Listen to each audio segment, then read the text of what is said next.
Tiffany, fabulous to see you. How are you?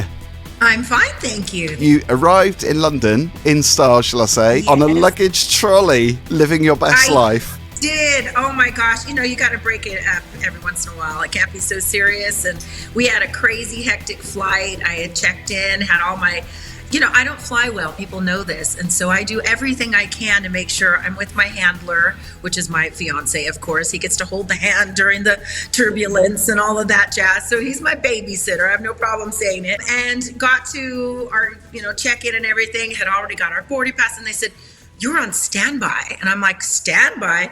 They had changed the plane, so that means everybody else had to find where they could be. They kicked out a few people, including me.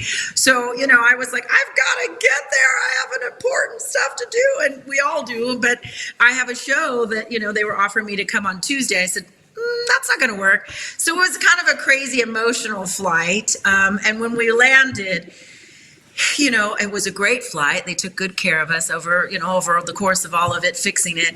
But when we landed, of course, the trolley came out and my fiance was like, "Hop on, I'll give you a ride." And I was like, "Yeah, fun." So, and then it went viral, the little video, of course, you posted on social media. And then everybody's going, "I saw you on your trolley, like old days, the conveyor belt from originally, I Think We're Alone Now." And I was like, "You're right. I have a thing for conveyor belts at the airport." So I might start something. I don't know. Maybe that will be my TikTok, is you can follow me at the airport all the time. And I might do the crazy dance. I don't know. I'm not on TikTok yet. So that's the new TikTok trend. Well, you were certainly happier than you were when you were posting earlier, because obviously with the problems with the airline, my goodness me, I thought it was going to end horribly, but I'm glad it didn't. Yeah, it was good. I'm It was a glad good I ending. got on the flight. Thank you to the passenger who moved so I could sit with because it's sincere. I have anxiety of flying. I still do it. I believe in, sharing my talent. I love my fans. I want to see everybody, but it's a big vulnerable moment for me when I'm on a plane, especially if there's turbulence, which is natural, but I start to have a little bit of, the weeping and the meltdown and the scare, because I had really bad flights and that's what caused a lot of that. But, yeah, it just helps if I have somebody holding my hand, which is kind of strange if it's a stranger. Well, yeah. So when you're a performer as well, and you've got to be in the zone, you've got to be chilled and ready to go, haven't you? So yeah, we it's broke perfectly free understandable. with the trolley, and I'm now here in Old Basie with my family, back on course, and just I'm always thrilled to come back here. I think the UK is like the second home to me. I lived here at one point in Cannock. Now I'm out of Old Basie, and my sister lives here, so I get to come home and just be here with family and of course my fans. And now after Masked Singer, that's amazing. So just spreading the love a little bit, and I love all the comments about my voice on Masked Singer, that I can really sing, and she's a ballad singer and all that stuff. So it's really rejuvenated me. I'm on fire right now. Can I just say, you were fabulous on The Masked Singer as well. Your voice, like everybody else has been saying, your voice was amazing. What was that experience like? Because it must have been quite a daunting thing, because I would imagine inside that mask, you haven't really got much room in there. And also you can't really see much, I'm guessing, either. I couldn't see anything, actually. So, they had to keep turning me around because you guide a certain way on that stage and it's not the right way. So they kept, reshuffling me over. I couldn't see anything. It's a trip. It's amazing production. The hosts are amazing. The whole cast is amazing. Great, great, great experience for me. Singing songs that are some of my favorites from, some of the artists that are some of my favorites. It's something you want to rise to that occasion. So I hope I did. I hope I got the approval from the actual artists. I hope they liked it. But they really are some of my favorite songs. Angels, of course, Robbie Williams. I'm a huge Robbie Williams fan. Yeah. I love that song. And I'm pleased to announce that I'm going to be releasing that song. So that's my new single. When I went back to Nashville, I have my own studio there, and literally my fiance and I were sitting there going, how do we still keep this going, this great rush? Again, from the fans saying, wow, I didn't know you could sing like that. Or my fans who are like, I knew it was you. That's your voice. It really spoke to me. I didn't know I had a signature sound, but apparently I do. And I was really flattered to be honest with you, and it meant the world to me for people to like my voice. So we decided to go in and record Angels and make it a single. It is one of my favorite songs. So I'm thrilled to have it now in my show and to be releasing it again, coming out in 3 weeks, and it also being premiered at the show tomorrow at the 100 Club. 100 so Club. The first time coming out singing it live in front of everybody, and I'm just thrilled.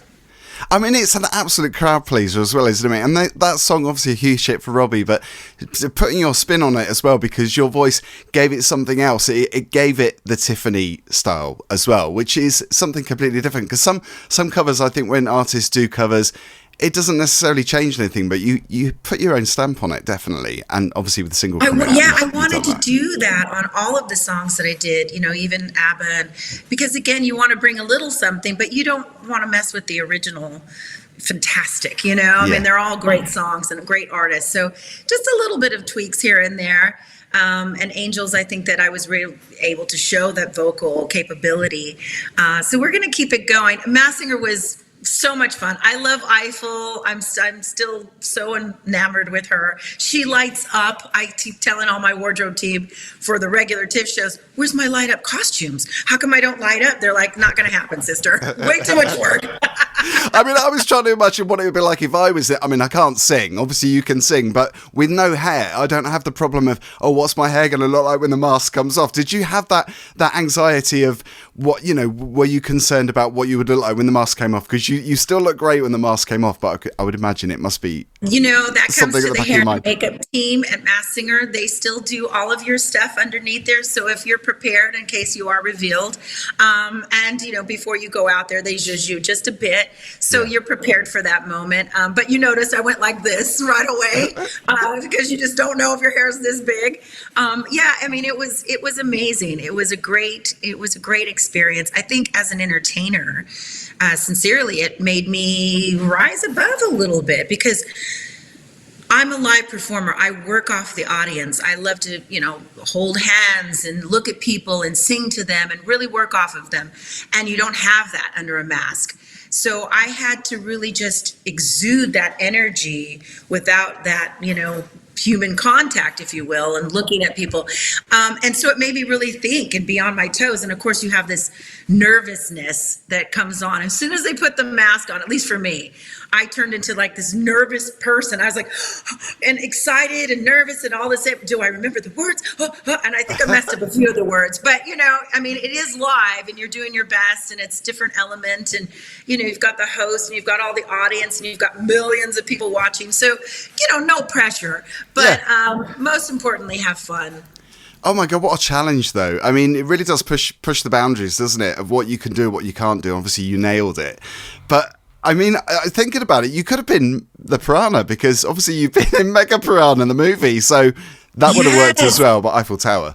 I did get a chance to see some of the costumes. They threw a few things out there for me to choose, and I chose Eiffel. I loved immediately that she lit up. I loved that, she's French because I'm doing a lot with my cooking club, Let's Food with Tiffany cookbook coming out. It's called Pop Life. It'll be out at the end of the year with a celebrity chef, Chef Alicia in Vegas. So zhuzhing up comfort foods, reworking your after school special foods, and I'm doing an international take on it. So I think there'll be a sausage roll in there somewhere. But, and that's what I've been doing. So, I mean, full circle, I'm just doing all these different things and hopefully we'll be doing more with, all these different costumes. I hope to return to Eiffel and have a mock-up made up and do some kind of video or something. That's in the works, just where she goes traveling around on the cooking show. So we'll get to see all of that happens. I love it. You mentioned that there were a lot of fans that obviously knew that was your voice. Have you come across any fans that were totally shocked that it was you, that didn't expect it to be you? I have fans that have apologized to me. I'm so sorry. I should have known. And I'm like, again, I didn't know that I had a signature sound. And apparently I do. So that's new for me. I love it. But, a lot of fans right away were commenting on Tiffany Tunes. Is this you? You can't answer, of course. But they were, and then there was some that were for sure. This is you. I know it's you. I'm so excited for you. And I just read the comments. You can't respond. But I was really shocked that most of my fans knew that that was me. Has the show opened you up to a new audience, maybe an old audience that have reconnected with you again, that were big fans of yours way back? Definitely. I mean, it's exposed me to a lot of the younger audience who just love I Think We're Alone Now, which I love about that song. It continues to have this life, you know, from adverts to other entertainers finding the song and making, you know, their singles out of it, to, again, being exposed to a younger audience like Masked Singer. So it's great. I mean, they're rediscovering I Think We're Alone Now. We are going and putting out a new remix from Disco Fries, actually, for the UK and European market. So that'll be out and coming after Angels. So we'll be rocking some new I Think We're Alone Now. It's all, you know, it's all newly tricked out. It's got all the dance stuff. You know, we keep going, oh, this will be great for Ibiza. I'm like, thank you. I could use a vacation. That sounds fantastic. Oh my God, I don't know how you've got all the time to do all this. You've got so much going on. It's great. It's really good to see. So your single is Angels, your rework of Robbie Williams that you performed on The Masked Singer. So that's coming out. You're at the 100 Club. What an iconic, legendary venue as well. I mean, it goes way back to the 60s, an old jazz club. And of course, through the punk period, you've got all the punk bands that were there. The Clash, the Kinks were there as well back in the 60s, and Susie the Banshee in the 70s. I've been there once and I saw Fuzzbox. I saw them there, and it was so loud. So you can really rock out there. So you're going to have a great time there tomorrow. I love it. I love it. I love it. Yeah, I mean, no pressure, right? Whenever I walk into these iconic venues and you just find out who's been there, you just, for me as an entertainer, again, I just start to get a little sweaty and go, whoa, gotta rise to that occasion. But they're all my favorites, you know? And you can feel the energy, I think, in venues like that. Yeah. You know, you just, I don't know, there's something magical about knowing that somebody's been in there shining, and you look up to all those entertainers and their history and the music that you still love from them. So yeah, to be playing the 100 Club is great. It's, you know, it's awesome. I love it. And to be playing London, because I don't often get London gigs. So this is great. Fabulous. Well, enjoy it, and good luck with the single. Quick question for Robbie Williams. I presume that you've seen the Netflix documentary about Robbie Williams? Yet. I've only seen the commercial. You know, if I could sit down and have a cup of tea and actually watch TV, that would be fantastic. You don't have time for TV. So it's on my schedule. But I am a huge fan, and you know, I love his story. I love that he keeps on going. I love that he's personable. You know, and you know, I love his music. So you know, I will get a chance to sit down. I have a little break in April, so that's on my list. We'll come back to you on that one then. I'll ask you nearer the time when you've seen it.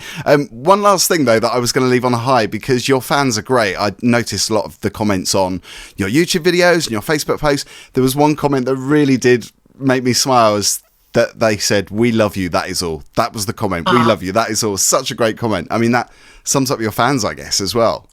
That 100%. And that really speaks to me again. I mean, you know, I always, like I said, even taking it down to a simple level, getting on a plane, that fuels my heart.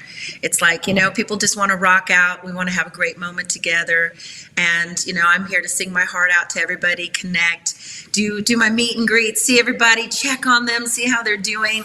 But, you know, just, I love them too. So it's just that plain and simple. Amazing. So good to see you, Tiffany. Good luck with everything. And that is a lot to be getting on with, isn't it? You've obviously done the TV stuff, more TV stuff, I would imagine. Any other things in the pipeline with regards to TV? There's tons of things up and coming. Like I said, I'm developing a pilot show with my cooking, Let's Food with Tiffany. So I'll be going out this summer, as well as retro shows. I'll be going over to France and Germany and connecting food and music together. So follow me on tiffanytunes.com, everybody. You can see everything behind the scenes, all the things I'm doing with the cookbook, of course, live shows, new singles coming out. If you're a Swiftie, you might be happy. I re-recorded a Cardigan, which is one of my favorite Taylor Swift songs. So that's yet to be coming out in a couple of months as well. Amazing. That's fabulous. And good luck with everything. And it's so good to see you again, Tiff. And we'll see you soon.